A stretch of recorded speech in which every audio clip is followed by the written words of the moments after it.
Hey there, this is Sven Wohl from RoadWarriorMarketer.com, and if you're new here and you want to learn how to up your game in business, getting more done in less time so you can enjoy life while bringing in more subscribers to your email list, building authority and providing value to your audience, be sure to hit that subscribe button and the bell notification icon so you don't miss anything.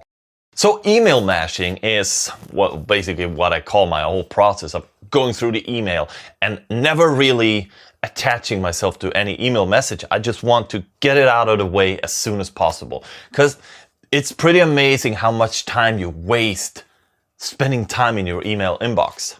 And usually I could say 95% of all emails I get, it's not important. And that's not even spam and junk. It's just not important. I just like to have it and I want to have it for research, but I usually never go look through most of the emails I get. So it's just get it out of the way. If I want to keep it, I keep it. If I don't want to keep it, I delete it immediately.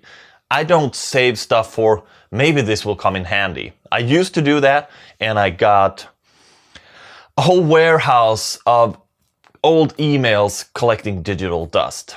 So nowadays, if I can't come up with a reason for saving this email right now, and it has to be a concrete reason, it has to be something real that I will use now, I will not save it. I will delete it immediately. Once I've gotten through that process of cleaning up, I go through the emails that needs my immediate attention. If I have to reply to something, or if I'm getting a request or request for a quota or whatever, and then I just move on. And one of the things that I've worked a lot to implement in my workflow is the touch it once rules.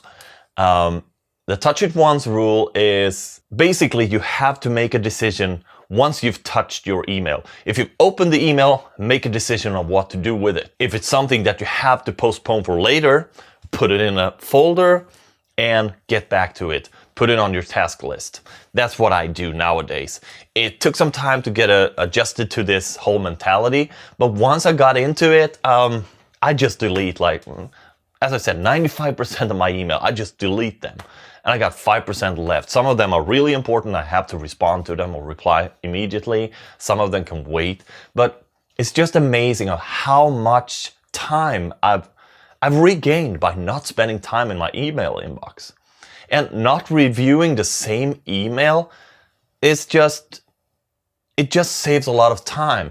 One of the things that I use also is the auto advance to newer email function in my email client. I'm using Gmail specifically, but this is not a Gmail specific function. Once you've gotten through, made a decision on an email, it will move to the newest email. So I always start at the oldest email and work myself to today's date. By not having to go back to the inbox and click the next email, I save maybe 2 seconds every time. And just imagine I get 20 to 50 emails. I save somewhere around 50 to 100 seconds every day. And 50 to 100 seconds, that's almost 2 minutes every day. How many minutes does that save a year? I mean, in 1 week, I got about 14 minutes.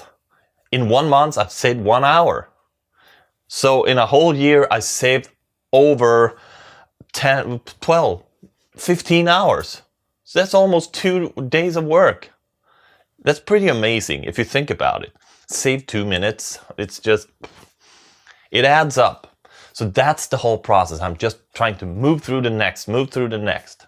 And another function that is in Gmail specifically, I'm gonna head into this tomorrow, show you how I do it, where I do it. The whole process is to automate as much as possible. So I use this thing called filters in Gmail. Filter incoming emails. So if I know I get a lot of receipts and freight documents and stuff like that, I automate the process when it comes in. So I set a filter. If it comes from this, this, and this, put this label on it and archive it.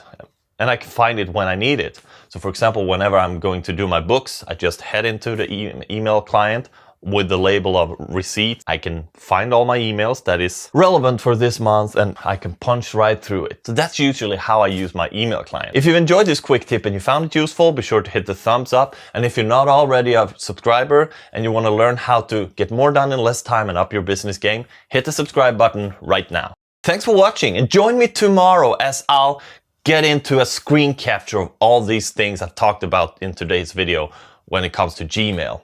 So you will see the actual process and where all these settings are. Take care.